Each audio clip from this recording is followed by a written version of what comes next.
Hey guys, welcome back to the channel, and this is how to mute Instagram Reels without pausing.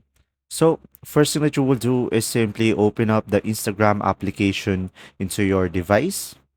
And from here, as you can see, we have a video over here.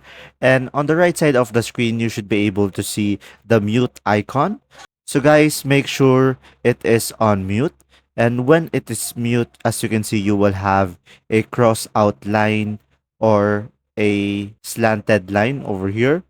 And now once you have mute a certain video on your homepage, now you can just simply go ahead and go to your Reels over here down below beside your profile, and as you can see, all of the reels over here will be now muted, and from here you should be able to use Instagram Reels without pausing, and you should be able to mute it.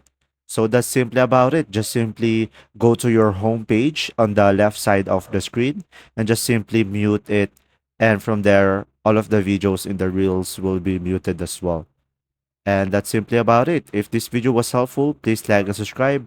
And thanks for watching. See ya!